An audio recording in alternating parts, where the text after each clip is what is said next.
No water. No life. No water. No life. No water. No life. Water is lifeline. Water is lifeline. Water is lifeline. Water is lifeline. Plastic का इस्तेमाल. Plastic का इस्तेमाल. बिस्मिल्लाहिर्रहमानिर्रहीम। अस्सलाम वालेकुम नाजरीन, आप देख रहे हैं तामिल इरशाद और मैं हूं साहिल नज़ीर वानी। अब आज के शुमारे में हम मौजूद है यहाँ सिंहपुरा के हारतट इलाके में। यहाँ पे एक बहुत अच्छा इनिशिएटिव जो लिया है, सेव वाटर सेव लाइफ, इसको नाम दिया गया है। इसमें साथ दिया है पीएचई डिपार्टमेंट ने, आरडीडी डिपार्टमेंट ने, इन collaboration with Nice Public School Khanped. तो आज का इस प्रोग्राम की थीम है यही कि सेव वाटर सेव लाइफ।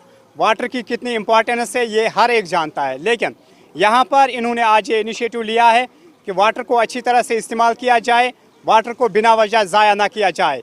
इस सिलसिले में यहाँ हम कुछ बच्चों से बात करेंगे और बच्चों की राय जानने की कोशिश करेंगे। मेरा नाम है साहिबा नज़ीर। आप किस क्लास में पढ़ती हो? 5th क्लास में पढ़ती हूँ। आज के इस प्रोग्राम के बताए में हम नाइस पब्लिक स्कूल खनपेड़ से हमने आज ये वाटर के बारे में कुछ कहना चाहते हैं। वाटर जो है ये हमें ज़ाया नहीं करना चाहिए। जहाँ जहाँ वाटर नहीं है बेचारे वो क्या करते होंगे, हम वाटर को ज़ाया करते हैं। वाटर हमारे लिए बहुत ही प्रीशियस है, ऑल लिविंग थिंग्स के लिए वो बहुत ही प्रीशियस है। और हमें वाटर में जो हमें पानी में गार्बेज नहीं फेंकना चाहिए। जो हम आवाम से अपील करते हैं कि वो पानी में गार्बेज ना फेंके, पॉलीथीन्स ना फेंके, इससे पानी गंदा हो जाता है। फिर हम वही गंदा पानी पीते और हम फिर बीमार हो सकते और हमें पॉलीथीन्स का इस्तेमाल नहीं। हम यही कहना चाहते हैं कि पानी में ये पॉलीथीन्स वगैरह ये गार्बेज ना फेंके और पॉलीथीन्स का इस्तेमाल ना करें। जूट बैग से पेपर बैग का इस्तेमाल करें ताकि बीमारियां ना उठ सके और फिर हमें लग सके।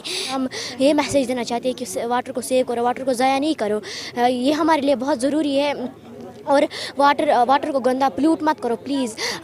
फिर हम वाटर से डिजीज़ उठती है और हम बीमार पड़ जाते हैं फिर। और नाजरीन, आप हमारे साथ जुड़े रहे, देखते रहे तामिल इरशाद मल्टीमीडिया। मज़ीद अपडेट्स के लिए